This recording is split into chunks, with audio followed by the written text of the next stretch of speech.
नमस्कार प्यारे विद्यार्थियों, मरुधर महाविद्यालय की ऑनलाइन कक्षाओं में आपका स्वागत है।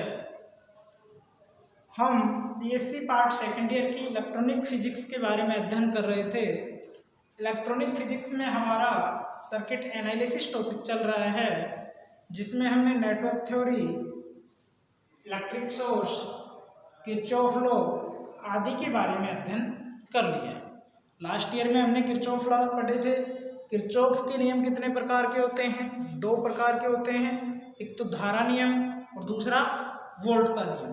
तो धारा नियम तो क्या कहता था किरचॉफ का कि इसके अनुसार किसी भी संधि बिंदु या नोड बिंदु पर सभी विद्युत धाराओं का जो बीजगणितीय योग होता है वो क्या होता है? शून्य होता है, यानी कि summation of I equal to 0।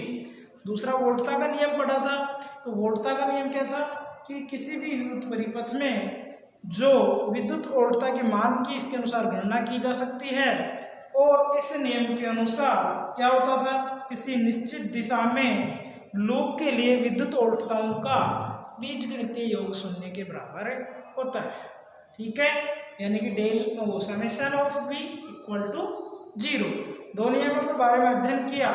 उसके बाद में किरचॉफ के नियमों की सहायता से हम परिपथ के विश्लेषणों को, यानी कि जटिल परिपथों का विश्लेषण समझ सकते हैं।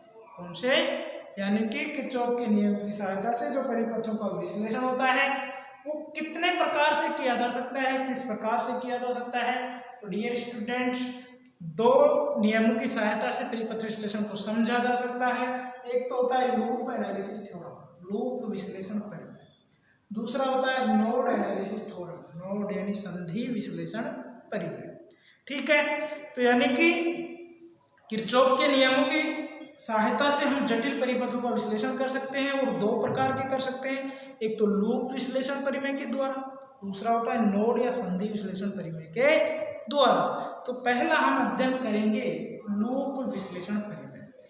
यह जो परिमेय होती है यह किरचॉफ के सेकंड लॉ पर निर्भर करती है, यानी कि किरचॉफ के द्वितीय नियम वोल्टता नियम पर आधारित है। किस पे आधारित है? किरचॉफ वोल्टता लॉ, किरचॉफ के वोल्टेज नियम पर आधारित है। और ये क्या कर सकते हैं? इस परिमेय के द्वारा परिपथ में या लूप में विद्युत धारा के मान की गणना की जा सकती है। क्या की जा सकती है? विद्युत धारा के मान की गणना किसके द्वारा? इस नियम के द्वारा। किसमें? किसी लूप में। ठीक है, उसके बाद में लूप विश्लेषण की गणितीय विश्लेषण या गणितीय व्याख्या किस प्रकार से कर सकते हैं वो हम देखते हैं। माना इसमें सबसे पहले क्या लेंगे, और इसमें किसका उपयोग किया जाता है? प्रतिबाधा का उपयोग किया जाता है। लूप एनालिसिस जो थ्योरम होती है, फर्स्ट थ्योरम लूप विश्लेषण परिमेय।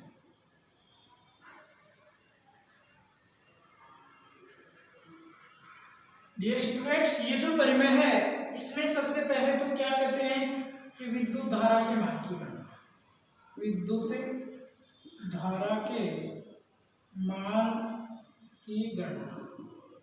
यूज क्या करते हैं इसमें? प्रतिबाधा। किसका यूज करते हैं? जेड, प्रतिबाधा का यूज करते हैं। अब परिपथ में, यानी कि यह परिपथ Z1, Z2, Z3, Z4, Z5 आदि के द्वारा निर्मित है, आदि प्रतिबाधाओं के द्वारा निर्मित है। इसमें धारा I1, I2, I3 का उपयोग किया गया है। कौन कौन सी का? I1, I2, I3। ये लूप अधिक भी हो सकते हैं, 4 भी हो सकता है, जैसे एक लूप, दो लूप, तीन लूप, चार लूप, 5, 6 लूप हो सकते हैं। लूप किसे कहते हैं? सबसे पहले आपको ये पता होना चाहिए, नाम से ही पता चल जाना चाहिए लूप किसे कहते हैं। यानी कि वह परिपथ, वह बंद परिपथ जो दो या दो से अधिक शाखाओं द्वारा निर्मित हो। तो हम इनको बिंदु से नामकरण करें, A B C D E F G H। First loop ये हो सकता है A B, माना ये C है, ये D, एक लूप हो गया। बंद परिपथ है, दो या दो से अधिक शाखाओं द्वारा निर्मित भी है।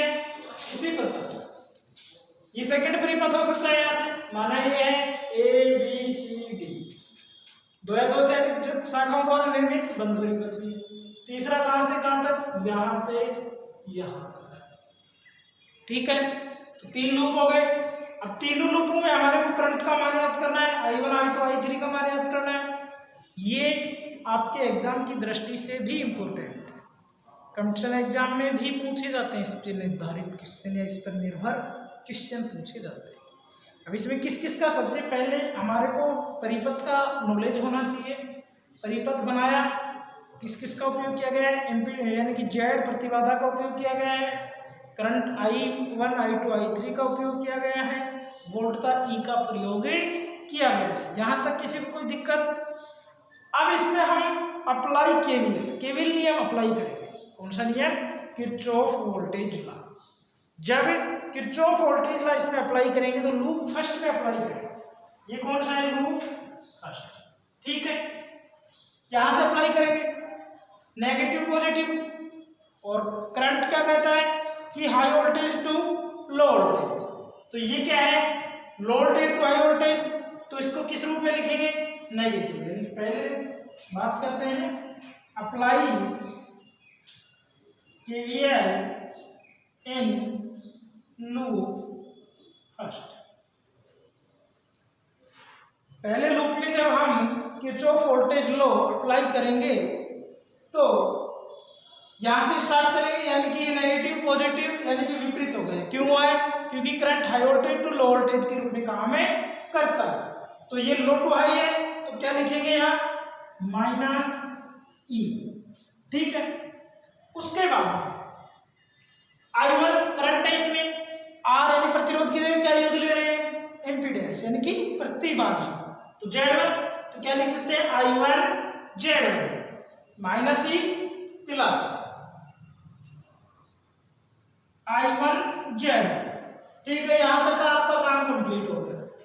यानी कि इसके बाद में अब इधर तो I2 करंट गई, नीचे कौन सी आएगी? यानी कि I1 में से I2 घटा के ये तो ये बचेगी। माना यहाँ 10 एम्पीयर धारा हम दे रहे हैं, इधर आ गई 4 एम्पीयर, तो नीचे कितनी बचेगी?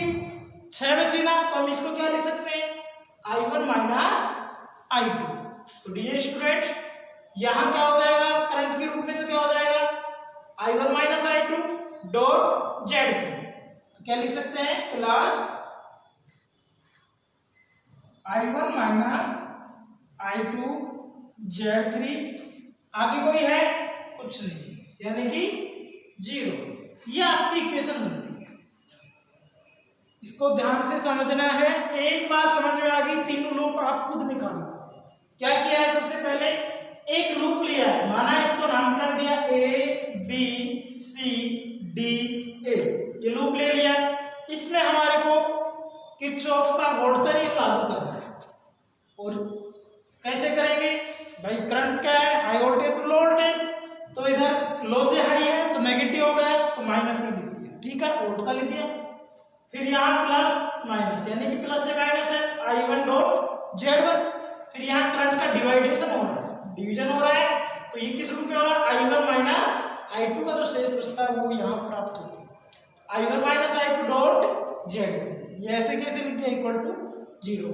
आगे फिर वहीं आ जाते हैं, न कोई इंपिडेंस लगा न कोई करंट है। तो यहाँ तक किसी को दिक्कत हो तो बताओ, नहीं है? ठीक है। इसके बाद में इसका सिंप्लीफिकेशन करेंगे। क्या करेंगे? -E plus I1 Z1 plus I1 Z3 minus I2 Z3 equal to 0। I1 common है, क्या लिख सकते हैं?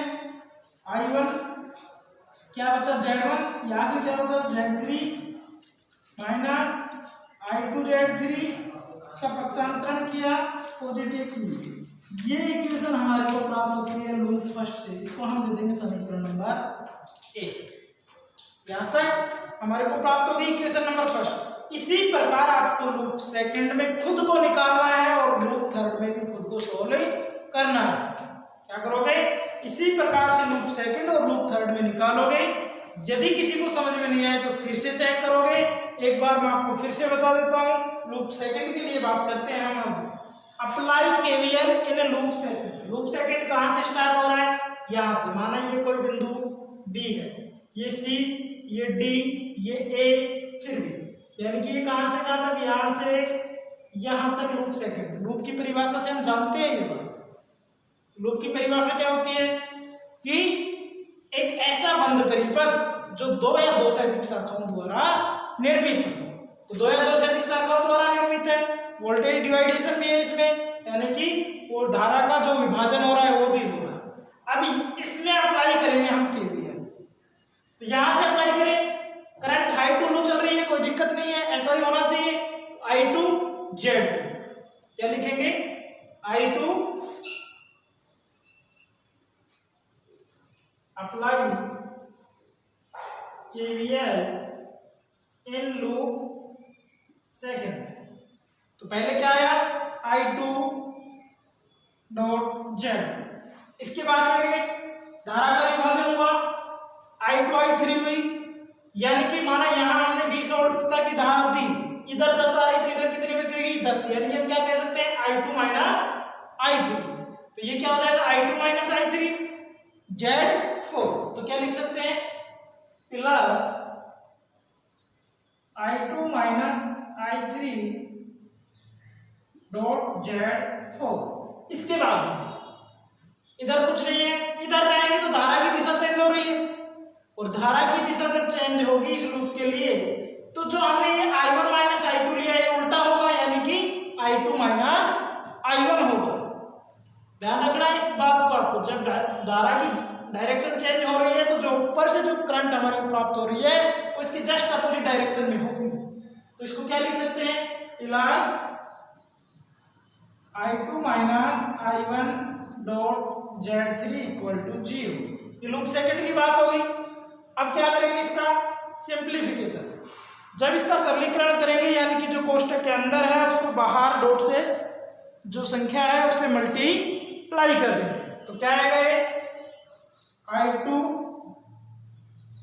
Dot Z2 plus I2 dot Z4 plus minus I3 dot Z4 plus I2 dot Z3 minus I1 Z3 equal to 0। जो common है उसको common ले लें। I2 इसमें भी है, इसमें भी है, इसमें भी है, तो I2 कॉमन आ गया। ये I1 की फॉर्म है तो पहले किसको लिखेंगे? I1 की फॉर्म को, तो माइनस I1 Z3 प्लस, अब I2 लिखेंगे, plus I2 Z2 plus Z3 plus Z।